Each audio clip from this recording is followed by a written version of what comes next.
From a defabricated solar-powered garden shed in Rockland County, New York, USA, this is Stand Up with Pete Dominic. On today's episode, getting the most out of your next athletic activity by finally dealing with that irritating foot corn. Ew. And now, the podcast host who has no worries for such things because he soaks his feet in the fountain of youth, Pete Dominic. Yes, I do. They're smooth. They're like little baby feet, I've been told. Thank you very, very much, Pete Co. And thank all of you for pressing play on today's podcast. Yesterday, you probably, if you started the podcast between, say, the hours of 6 a.m. and maybe 9 a.m., you went to press play, and there was no audio there. I don't know what happened. It was so unbelievably frustrating, and I was just getting so many texts. That wasn't the frustrating part. Thank you to anybody who reaches out to me and says there's an issue with today's podcast. But, man, do I feel bad about wasting your time. You're trying to figure out, is it my app? Is it my phone? What's going on? And I just feel terrible for stealing that time from you and having that issue. So much frustration, and I will try to get it right. And sorry, especially to those of you who pay me to be professional. I have no idea what happened, but the audio is back. We got it back up, and I got this one up, and it's a good one. Very special. Today's conversation is with Ashlie Thomas, who is a really interesting woman, a very inspiring leader and teacher and author and gardener. The Mocha gardener, Ashlie Thomas, joins us, and it is a really fun, thoughtful, poignant, and inspiring conversation.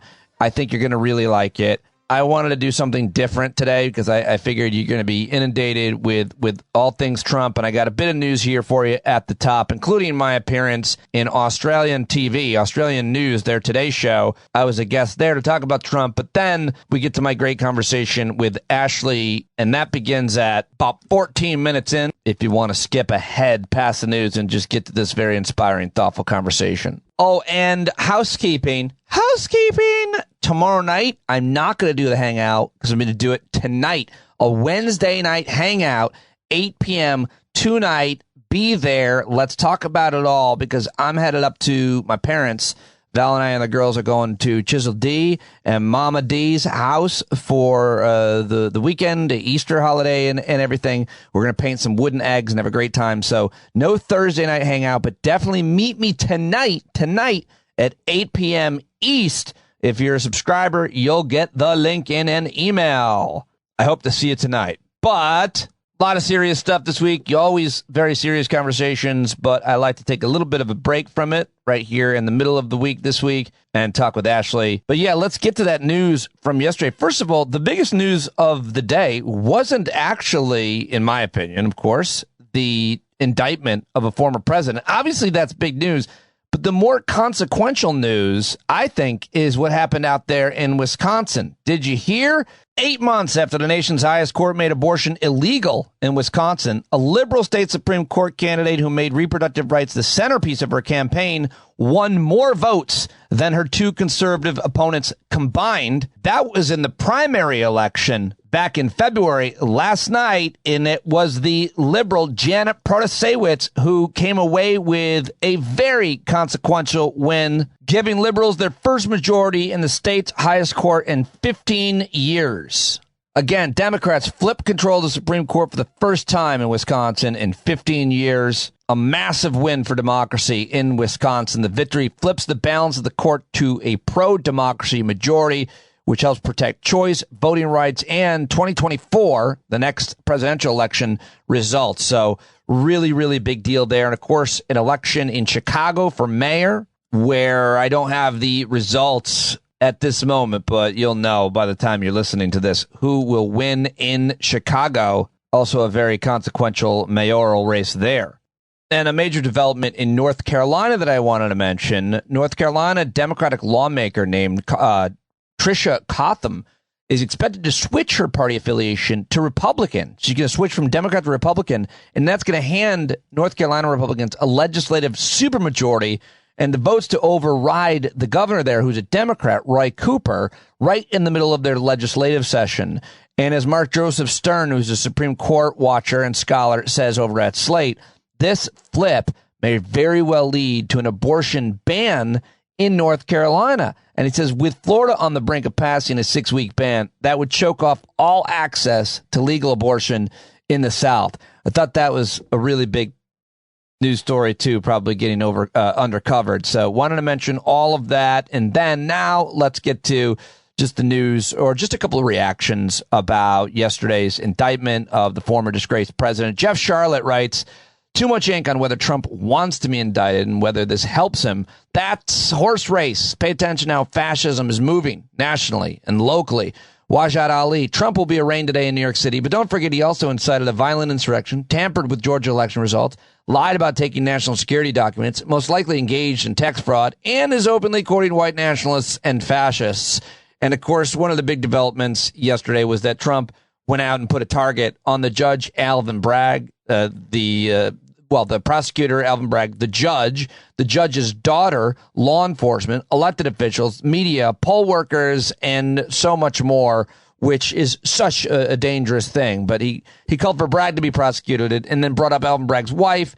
He talked about his Trump-hating judge and his Trump-hating wife and hating family.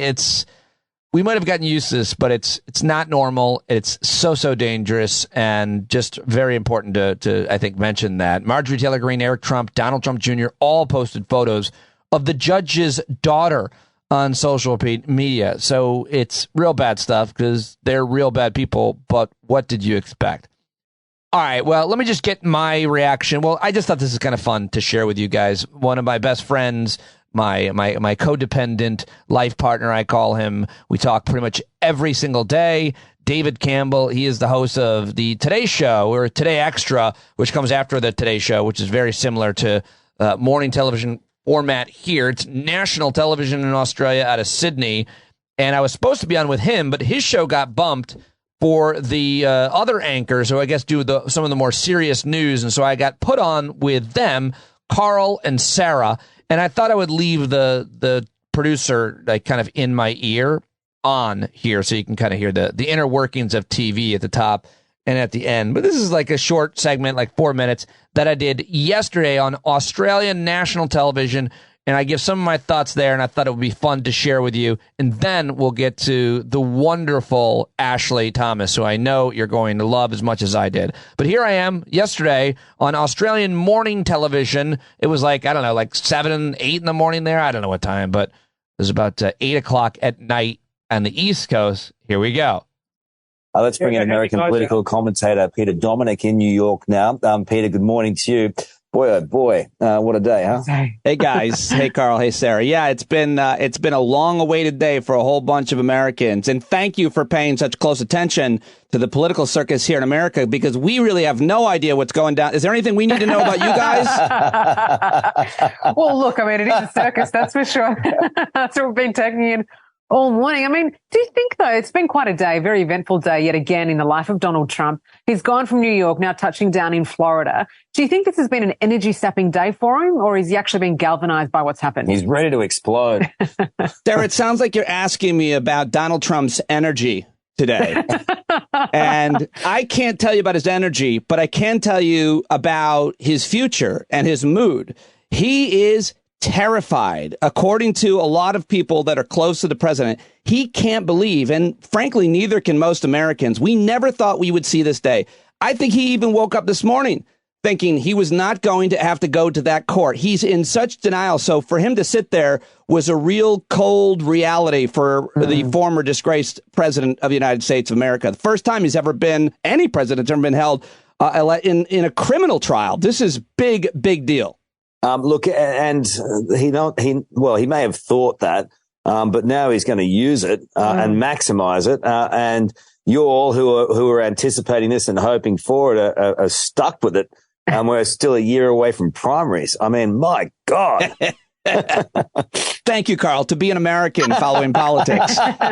Every day is a struggle when you think about what this can lead to. This is going to go on for like 3 more years. This case, it'll end up probably in an appeal to slap on the wrist. He'll end up paying a fine. But there are several other cases that are far more serious, including that the federal government, the Department of Justice is looking into that are far, far more serious. So he is going to be really in big trouble and losing a lot of energy, as you say. But more importantly, he's lost the last 3 elections in the United States of America. He lost his own election, and he lost the midterm congressional election when he was president. He lost the last election, most of the candidates he supported. So he is losing support, losing momentum. And this, despite what anybody says about, he'll raise money, this is not good for him, guys. It's very bad for anybody to be indicted like this. Okay, so what does this mean then for America? I mean, he's such a divisive figure, right? And so if this is to all collapse on him, what does it mean for the people of America and his supporters? Well, for his supporters, it's obviously really, really difficult. But what it means for America is that we finally have a sense of accountability. You know, you can go back to Nixon being pardoned. You can talk about the Vietnam War. You can talk about the Iraq invasion. You can talk about the financial crisis, all of which affected your country. No one was held accountable for those things. I mean, Nixon was pardoned. America needs to hold powerful people accountable like other countries do, both in the private and public sector. And that's what we're doing. So in many ways, this is a really good day for America to hold someone so powerful accountable. This man who has wrought so much damage to our country, to its reputation. Accountability is a really important thing for any nation, for any powerful person. And he is facing just a little bit of justice today. And that is a good thing for America, although we'll remain divided. Let's not get carried away. What else was on your show today? Listen, the weather? It's important that we cover this. I mean, it's easy to look away, but it's important that we cover this. I don't love going live with what he's about to say because he'll just lie the whole time. And we should fact check all of that because he's going to say whatever he wants to say. But this is occupying, as you can imagine, Carl. I mean, listen, if it's on your show, it's on our shows. 100%. Good to have you on our show. And we'll talk to you very soon. Thanks for having me, guys. Being on. Good on you, mate. Thank you so much. Thank you for joining us on this big news day as the former president of the United States, Donald Trump. Out of the New York. Peter, thank you so much for your time. Anytime, guys. Thank you. Felony counts in full. Thank you, babe. Business records. Stay with us. Davina Smith and Charles Croucher will continue Nine's special coverage. We'll see you tomorrow. Okay, and we will see you tomorrow. Good on you, mate, because they asked me to come back. I felt I could have been a lot funnier there. I'm going to be funnier tomorrow and more entertaining than I was there. But it was good enough. They asked me to come back again tomorrow. So if I do, I'll bring you the audio to that. But now I want to bring on my guest today.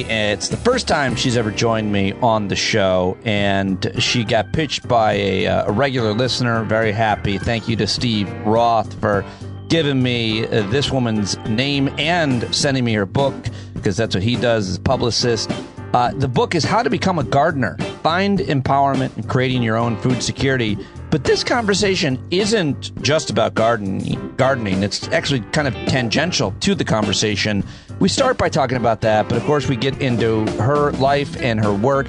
But this conversation becomes something, in my opinion, that was real special. I mean, frankly, just her tone and demeanor reminds me of, like, I don't know, Mr. Rogers, this kind of calming way that she talks and this beautiful, eloquent verbiage that I think that she uses. It's just wonderful to talk to her and get to know her and to hear her perspective on things. This was a special conversation that I really enjoyed a lot with a special woman that I really liked. She is a black woman who lives in North Carolina with her husband, and she talks so much about how important gardening is to her well-being and her journey, but also just her life. And I really just can't say enough good things about it. So I'm just going to let you listen and sit back and enjoy my conversation with Ashlie Thomas. You should follow her on all the social media, Facebook and Twitter and Instagram, all linked in the show notes. Get her new book. Let's do it for the first time with Ashlie Thomas. Yeah, there she is now, Ashlie Thomas, for the first time ever. Congratulations on the book. So cool. Thank you so much for joining me.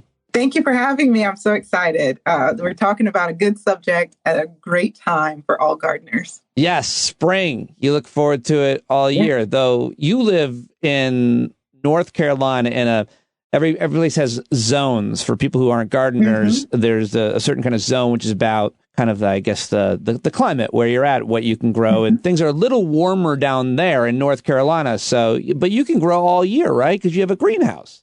That's true. Not just a greenhouse, but we have kind of equipped it with a heater as well. So that helps during the winter months, and also just hoop houses over our raised beds and growing cold hardy vegetables. So yeah, we've got some versatility with this zone. You're saying we, and we should mention that you're also equipped with Tyler. He's your husband, and I'm such a nerd that when I saw that you posted a video of building your, as you call it, she shed, and I work in a shed, and I built the shed, like I watched that build, which Tyler seemed to have led and designed, from, the kind of, you can download directions or whatever, but he is a great partner. Say a little bit about what it's like to have a partner that is out there encouraging and helping you. Absolutely. I love to talk about Tyler, and I always use we because Tyler is the other half of the Mocha gardener. I like to say that he's the builder and I am the grower. Everything that you see out there, Tyler has built. That's just what his expertise is. That's what his training is in. So yeah, it's amazing to be able to say, hey, I think that, I want to have a garden with raised beds or a trellis. And of course, he's a creative as well. So he just goes all the way to 100 when I'm thinking just level 2. Oh, I was going to say, because even your garden boxes are like, all right, they're very pretty. They're very pretty. He could have gotten away with something much more basic, but everything in your garden really does look, it's artistic. Yeah. I'll say it. It's artistic. Yeah. Yeah. Yes. It's a culmination of both of us, both of our brains together. So let's talk about the Mocha part of it. You and your husband are both Mocha, and yes, it's like your brand. And it's really interesting to talk about race as it relates to nature, as it relates to agriculture, food, all of it, because of what's happened in this country or any country. It's culture for sure. But let's talk about it. I mean, where did you grow up, and when did you connect first with nature? Yeah. So kind of getting back to the Mocha element, when I think about Mocha, I think about flavor, I think about food, I think about something that is, rich, And so we thought about really just our own backgrounds and where we come from. I am originally from Detroit, Michigan. I was born there. Yes. And then I grew up in Georgia. And then I spent some time in South Carolina helping to take care of my grandparents. My husband was born and raised in South Carolina. So we've got a lot of that Southern influence. Of course, I've got some Northern influence as well. But, in the South, agriculture historically is very symbolic of really just the foundation of America. And in the Black community, yes, it is rich. And it's also a very touchy subject. Historically, it has been taboo because of the historical context of agriculture and slavery. However, what we see now is just kind of this reclaiming of agriculture as power. And this is across the board in all races. I think that, sometimes when we look at history, it's easy to be discouraged and to run away from something that has a traumatic context. But no, there's power in food and there's power and unity in agriculture. And that is exactly what we're seeing in the garden space. And that's what we see in our own garden. So yes, that is kind of the background of us being raised in the South. My husband was raised on a farm. And I was not. I was raised, I kind of grew up in kind of rural laning suburbia and then in the city, and then ultimately having some of my development as an adult in the country. That's fascinating. Everything that you just said, the details, the background. My wife is actually from Detroit, so that's why I kind of lit up there. And then I made all kinds of assumptions about what that means. And completely unfair. But then you lost me because you said the other two parts of the country that you've been from, and then combining the ingredient of Tyler's background, growing up on a farm. Now we get to, a lot of this. And I think it's really important in your case that you have a partner and that you both have this passion. It must be hopefully mostly great for your relationship, for your marriage. But what about little Ashlie Thomas, did a frog hurt you or touch you? What happened? Oh gosh, I was wondering when someone was going to ask me about the frog story. I didn't want to strike up trauma. Talking about it in the book. This is a very safe space for you to confront whatever your fears may be. In this case, something happened. Gosh. Yes, it really, honestly, it was an event that happened. And I will say that I was not always afraid of frogs. I was a nature kid. I loved to play in the dirt. I liked to play with worms and anything creepy, crimey, crawly, hoppy. However, when I was a child, we played outside and we would play kickball, my brother and I, with our neighbors. And anytime my neighbor got frustrated because we were winning, he would find a frog and he would throw it up in the air and just let it drop and the thump, and he would try to chase us down with it. And I don't know, it wasn't the frog's fault, but for some reason I developed a phobia from there.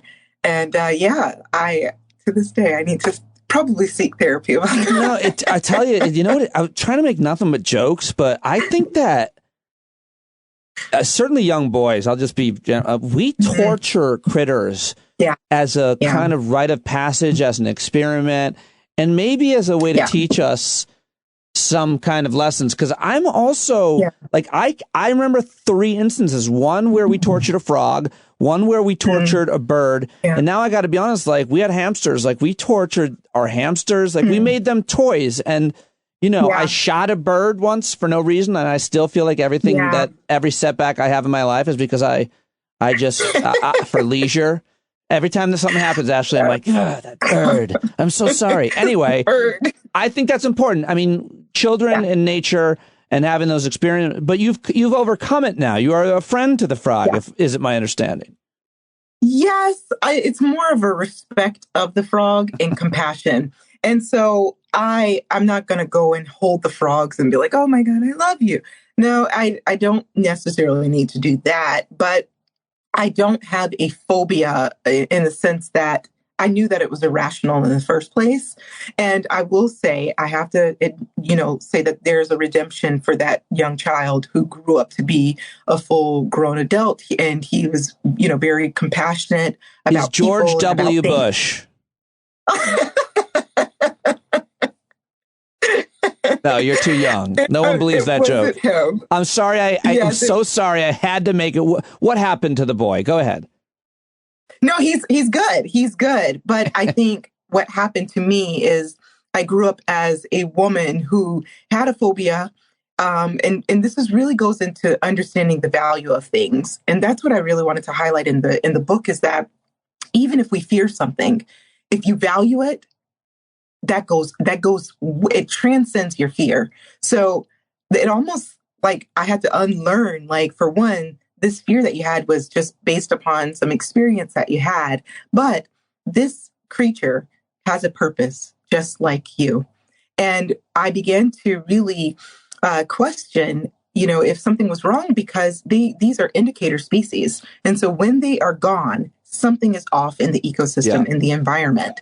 And I no longer wish that, oh my God, I wish all of the frogs would disappear off the face of the earth, because at one point they did decrease in my area, and that was very concerning. So I welcome them in my space now. Don't lick me, but I welcome them. That's a wonderful story, and I think it's really important. I mean, you could say we probably all had that feeling when we were younger and didn't realize it about bees that stung us. Yeah. The pollinated ones, at least, which are many different species, I think. And now we can talk about that. Do you have beehives? I feel like in the book I saw pictures, but did I read about them? No. So you did not read about them. I do not have beehives yet. I actually am starting training for that this season. Very exciting. I hear it's harder than it looks, is what I'm told. It looks pretty intimidating just to get that queen to do what she needs to do, apparently. I have no idea what I'm talking about, but my friend and consultant, who is just on the show because he's growing an edible forest in upstate New York, is a brilliant guy, and he's taking me through the steps of beekeeping, and it looks, you really got to know what you're doing, apparently, and get somewhat lucky. But getting back to you and being in the garden, I love this book because it's so many different things. How would you describe the part that I think does such an eloquent, lovely job describing the connection to the garden, what it means to your whole being throughout the year? Mm-hmm. Yeah. So I like to tell stories. I like to imagine, I like to tell stories with a lot of imagery. And so when I thought about this book, I really introed the book with helping the reader to imagine walking with me, genuinely walking through how to become a gardener, but through my garden and the gardens of others. So, when I think about what the garden means to me, it's a sanctuary. It's a classroom. It's a place to ground. It's a place to learn. It's a place to even learn about yourself. And so the garden has taught me so much about my environment, the community, but also more about myself. It's amazing what happens when you are in a still, quiet place and all you can hear are things that you cannot. I have no control over the birds. They sing their own song. I have no control over the wind. It blows its own way. I have no control over the crickets and the grasshoppers and anything. And being in a place where I have very limited control over things is absolutely miraculous. But it also teaches me a humility in learning to appreciate all of those things, but also to appreciate myself. Sometimes we can be so external focused where we're like, oh, I love this, or, oh, I only love, this and this and that, but we can't bring that to ourselves. So the garden has taught me how to love, be compassionate, be respectful of myself. And then I can push out the purest and the most authentic version of all of those things to others. Oh, what an absolutely exquisite answer. Really very comprehensive. Put words to things that I didn't even know that I've been feeling when I'm in my own garden. What a miraculous answer that was for me personally, and hopefully others who listen to it. Could you be more specific in terms of, because you brought up so many examples in my mind as to how I'm affected out there and what it means to me. You used specifically, I think the word that hit the most with me was sanctuary. It's for me to be, I don't know, well, less articulate than you just were. I'm without screens out there. Sometimes I'll listen to a podcast out there, but generally speaking, my rule in the garden is the reason I'm in the garden is to be out in the screen without the screens. And I don't know that I have miracles happen, but I do know that I'm most mindful there and as much as any other part of my life. What about you? What goes on specifically to what you just said earlier? When I think about miracles, I think about the simplicity, the things that is just so basic that is almost miraculous. Because it's like, how are you functioning? How are you working? How did you get here? How are you this resilient? I think about even just, it's an immersive experience that engages all of our senses: hearing, smelling, tasting, touching, and even just the spirit and what that evokes from, feeling the sun on you. I mean, there's that vitamin D that's taking place and converting. Then you've got, the grounding that happens with the soil, even just the fresh air that we're. That's funny. I actually had that hat on today. For the listener, I put on my sun hat because he talked about the vitamin D, and he doesn't know my struggle being having the pink skin just beating against the sun. But I know I shouldn't have interrupted again with the joke, because what you're describing with the sunlight, feeling, being out there, and we're starting to get that now. And I feel like I'm going to get so cheesy, but I do feel like one of my little plants that's they're being born for the first time. But spring to me is like, here, I'm back. I'm rejuvenated to some extent, right? Yeah, Spring? It does. And I used to, and I'm still very, very excited about the blooming and the waking up, or, the resurrection of many of the things that overwintered or went dormant. But I've also learned to appreciate the stillness of dormancy as well. Like plants, sometimes we need to be dormant. And sometimes in our society, it does not teach us how to rest. So in the winter, I have learned to, yes, go easy, but don't be upset and be so anxious over planting the tomatoes and looking so forward to the spring that you can't appreciate the winter and the dormancy and the time for everything to rest. Oh my gosh, you're so like, sometimes you read somebody and you're like, oh, they're a really good writer, but you're not sure how they'll be in this mode. And I am just really, really enjoying hearing. Now I want to, bring it up a notch to the feeling you have. Another example, meaning when something happens out there. I've often described here on the show how watching a little bee try to get into a flower that was tightly still closed in the morning. And I was in Italy and I was thinking about my career choices and I watched that bee and I was just like, stupid bee. This stupid bee he's been going at it for so long, Ashlie. And finally, I couldn't even believe it. He got his little head in there and he pollinated that. He got whatever he needed to get is the point. And it was such a metaphor to me. And the other thing that I just feel pretty regularly, and I wonder if you can put your wonderful words to this, is an ego check out there. Just seeing something, you ever just see something, whether it be a plant or a critter, but like, oh my gosh, I'm actually I'm no more important than that thing. Anything like those types of experiences that you have out there? Every day, every single day.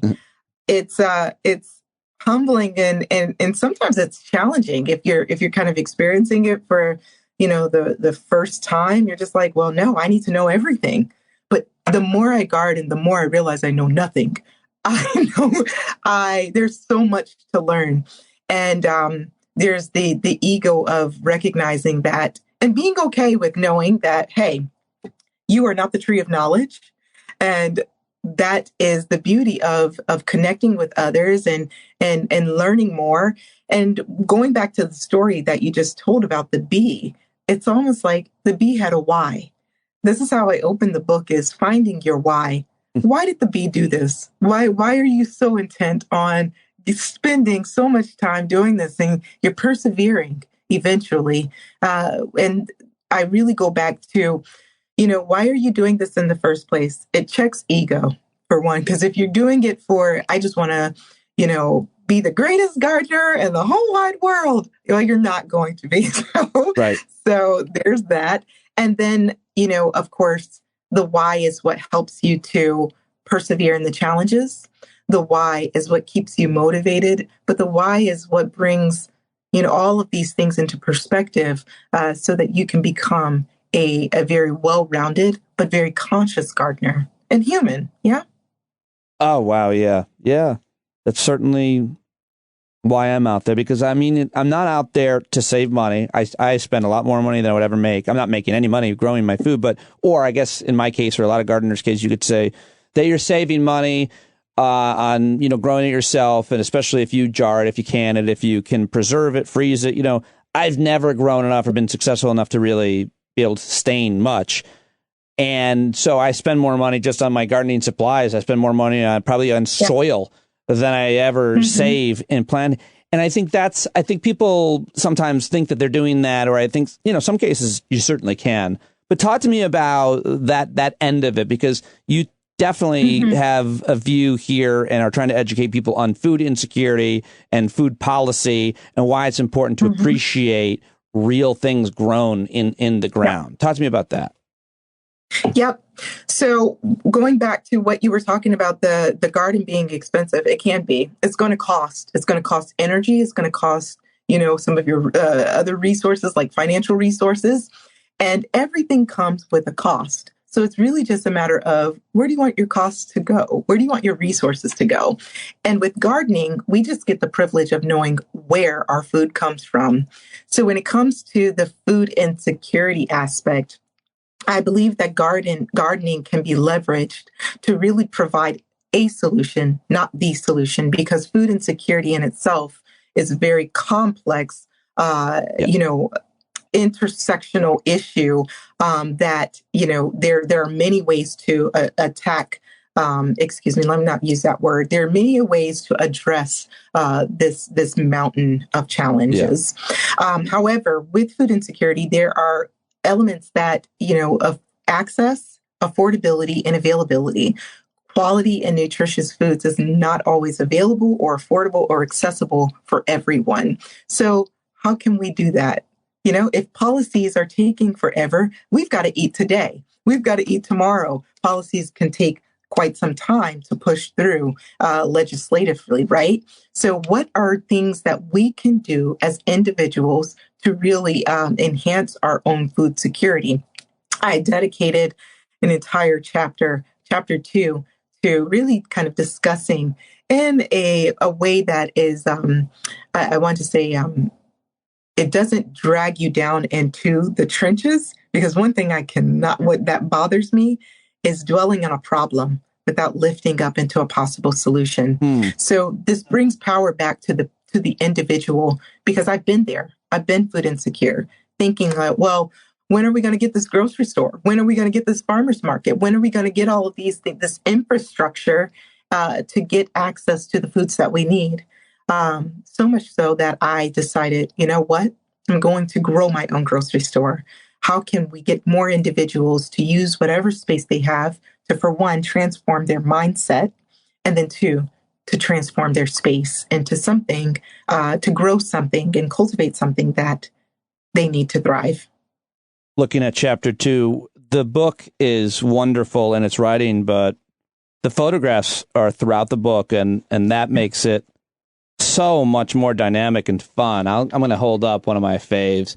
Here is a picture. If you're listening, you got to buy the book to see it. Maybe I'll just clip this out. But Ashlie enjoying a cantaloupe, and I can't describe what she's wearing, but it's just a lot of smiles and positive energy throughout it, with both the photography of you in the garden growing things. It's really, really well done.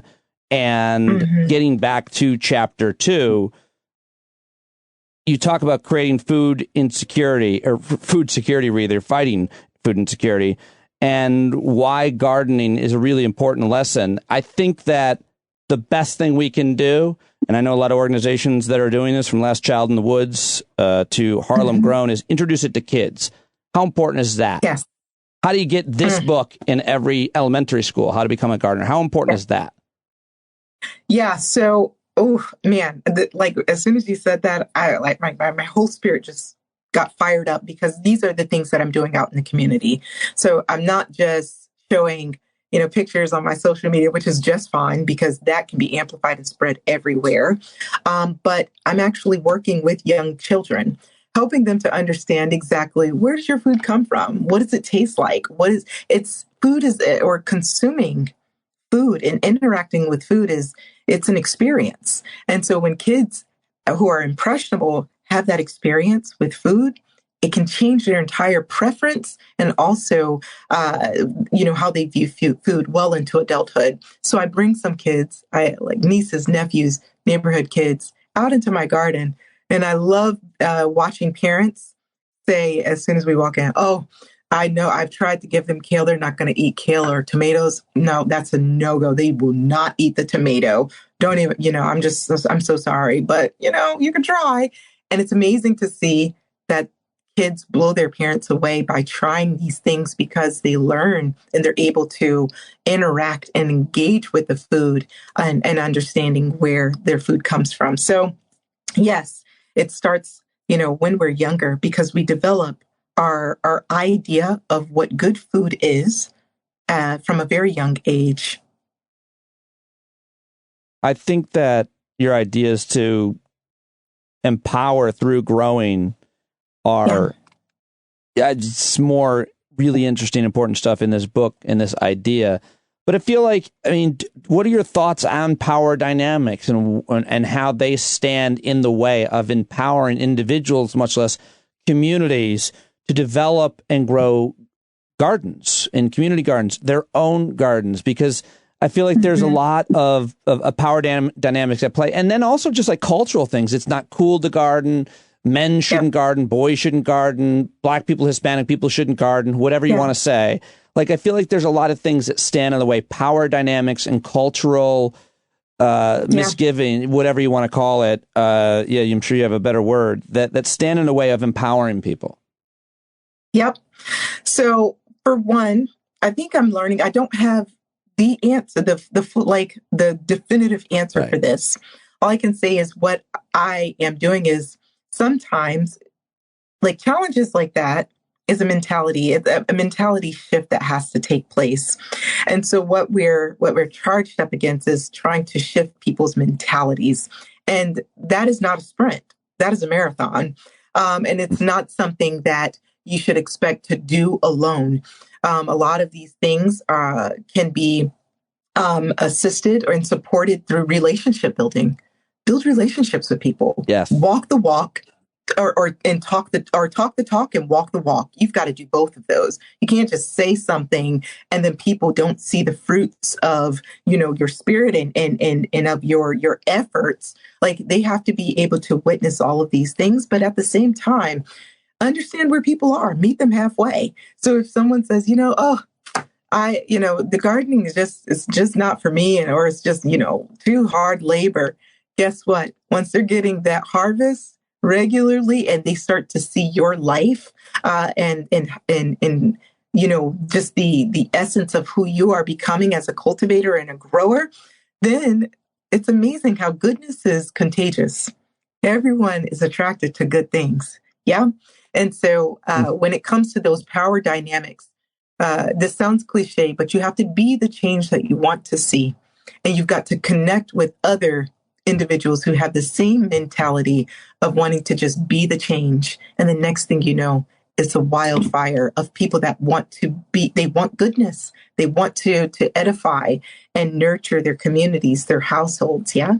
Yeah, we're singing a lot of the same songs. I've ended many shows by saying, be the change you want to see. As cliche as it sounds, it's how I've lived my life. It's my ethos and has been for several years now. But I haven't really thought of the phrase, and it's simple as it is, but I just heard you say it maybe for the first time, to at least that way. Goodness is contagious. I like that very much. I'm feeling that when reading your book, when preparing to interview you and watching your videos, and when talking to you. I'm feeling that your goodness is contagious as I'm going through. Like, if it is so crude to say that if we had a brand, yours could be that.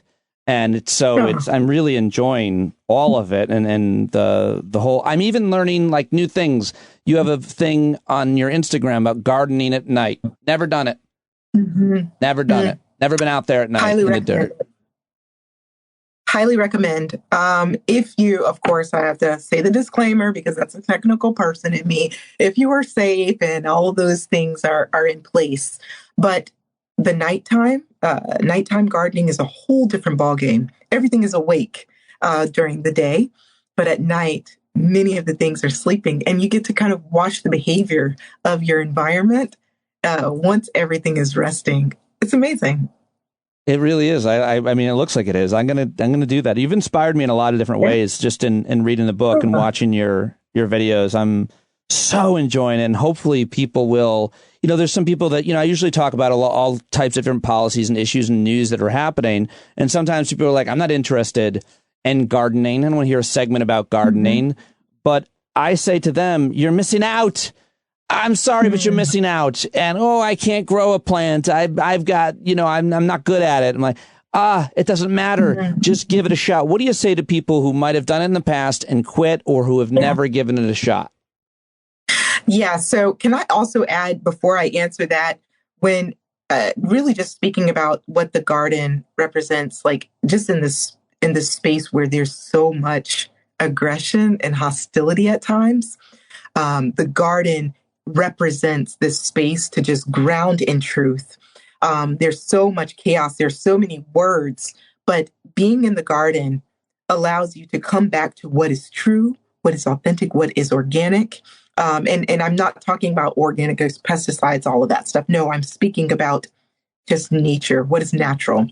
So that's very important. You don't have to have a green thumb. That's developed. No, I just want to underscore that and say it simpler. With all of the conflict, I love what you said, and I appreciate you going back to that.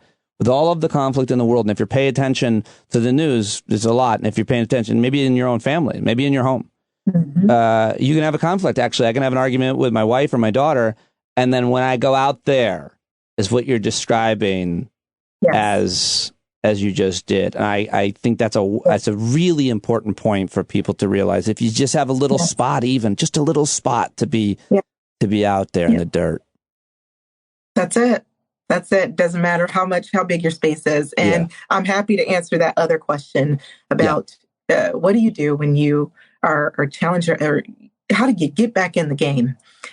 For one, understanding your why. I'm telling you, when you figure out why you're doing this in the first place, it helps you to come back and say, though I was very disappointed. And my goodness, if I can talk about the beauty all day long, but I can also talk about the challenges and the scary stuff and the frustrating things just the same.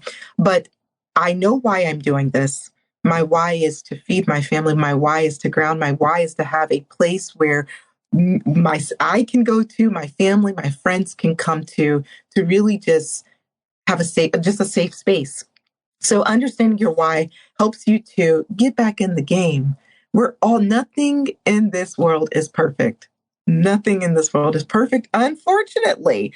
But when you understand that, you are able to really accept those challenges, and they become learning experiences. They become opportunities to really just kind of enhance our characters and help us to grow. So start small. If you are really just, like, I can't do this anymore, I don't even want to do my garden, that's fine. Get a pot and start with one plant. Be gracious to yourself. Be kind to yourself.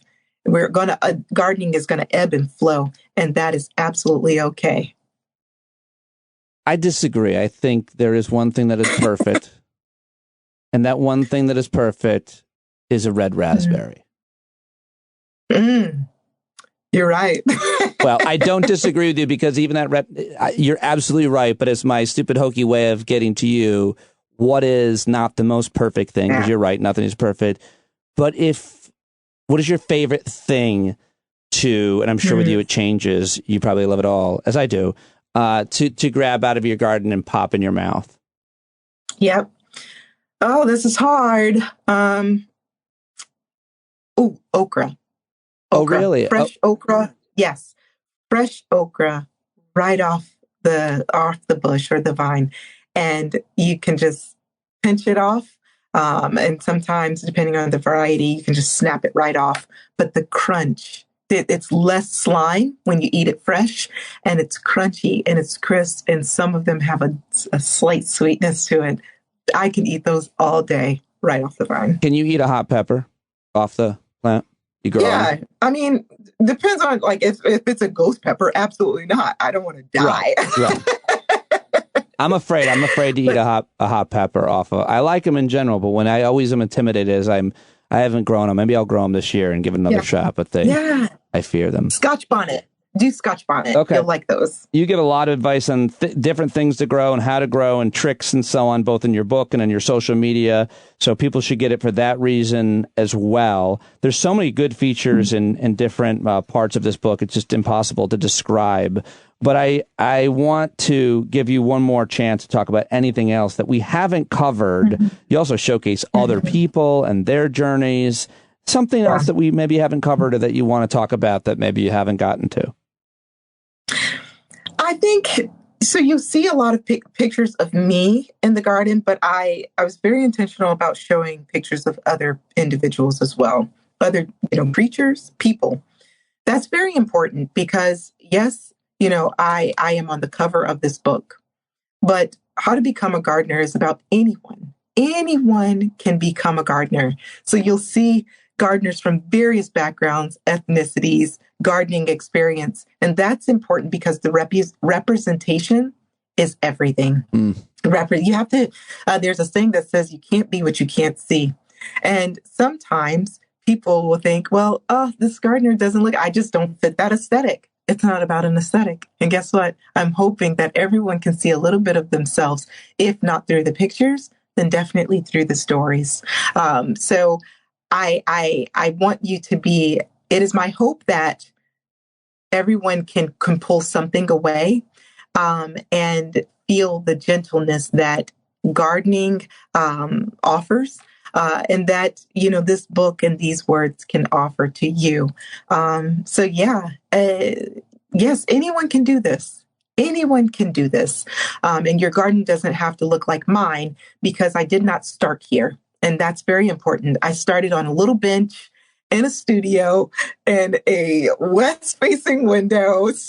And I had like little jars that I was growing herbs with. And so, that is really just the evolution of becoming a gardener.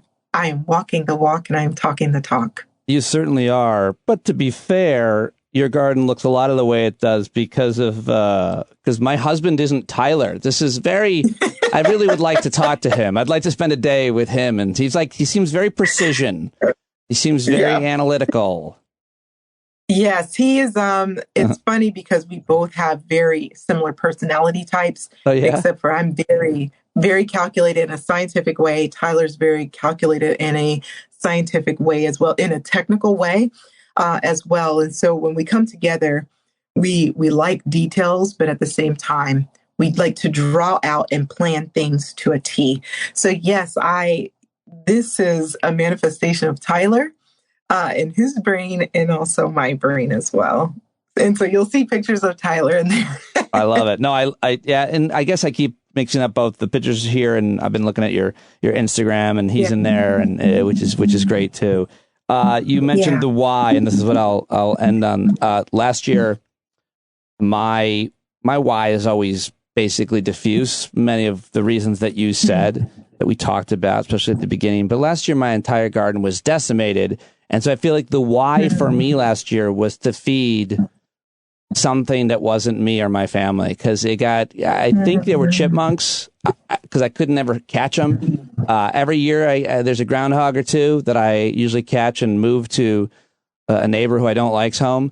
But I was so depressed by it last year. It really affected me that nothing really happened last year. What's your advice for those of us who go through those failures? What has had a metaphor for in my life? Yep. So I don't have a metaphor, but I've got a quote from my grandfather: to keep on keeping on. And that is something that I am also holding on to in this season as well, because like you, my entire garden, or our entire garden, was completely destroyed in the frost. We lost everything. I lost all of my tropical plants in my she shed. I lost my citrus stuff in the greenhouse. And on top of that, I experienced a lot of a few losses, major losses in my life. My best friend passed away. My dad passed away. So we were hitting losses. The finding your why, how do you bounce back from that? You come back to why you're doing this in the first place. The space in itself can grow back. Plants are resilient, and they teach us how to be resilient. So if the plants can come back, so can I. And that kind of kept me going and wanting to stay in the game and keeping on. So you learn and you pivot. How do I, of course, prevent this, try to mitigate this from any more disasters like this? You start to learn. Let me invest in better freeze cloths, or let me invest in such and such, or for your pest issue. What are things that I can begin to incorporate to help mitigate any kind of decimation of my crops or my plants? I want to start to implement these strategies. So be encouraged of thinking of solutions. There's so much research from your extensions, books on how to actually address some of these things that can sometimes get us down. Oh, my goodness. What a great answer. Yeah. Keep on keeping on. Resilience. Keep on.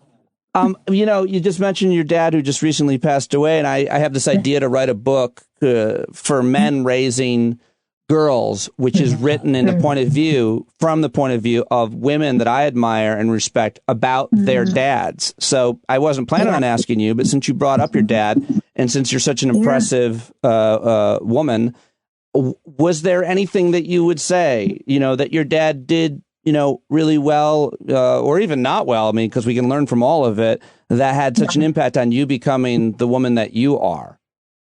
Yeah. So my dad was very compassionate in nature. I remember whenever we were driving down the highway, anytime we saw a turtle, he would stop immediately, pull over. And I mean, he's listening to Tupac. He's listening to, all of these 80s Run DMC, all of this stuff. And he would turn down the radio, pull over, and either pick up the turtle if it was on the freeway or highway, bring it home, release it into the wild, or he would just care for it for a bit. I will never forget that. And this is why turtles are my favorite. My dad, I wish that he were able to be more present from day to day. You mentioned before we got on that you were to your child's game. If my dad were able to, understand the importance of being present for the family and for himself, it would have been a world of difference for him. Oh, wow. Man. Thank you for letting us be in your light today. Really wonderful to meet you. I think you got a lot of new fans, and certainly I know, people are like, I don't even know about gardening, but I am buying that book. Thank you so much for joining me. It is so good to talk to you, to meet you, and I hope that we can do it again soon, whenever. Of course. Thank you so much for having me on here.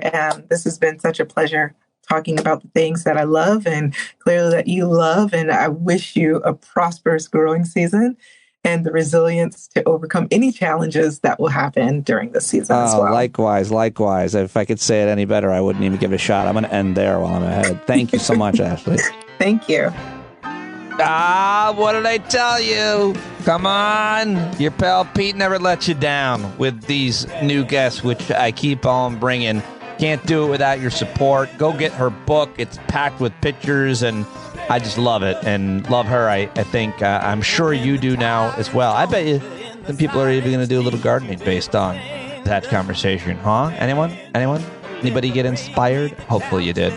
Okay, check her out. All the links to her work in today's show notes. Please let her know you heard her on the show. That would mean a lot, and we'll certainly get her back on with me, and maybe she'll stop by a hangout. How about that? The Mocha Gardener, Ashlie Thomas. All right. That's all I've got for you today. I look forward to seeing you at tonight's hangout. Come join us at tonight's hangout, and I will talk to you there. If not, then we'll talk to you tomorrow. Be the change you want to see in the world. I'll talk to you later.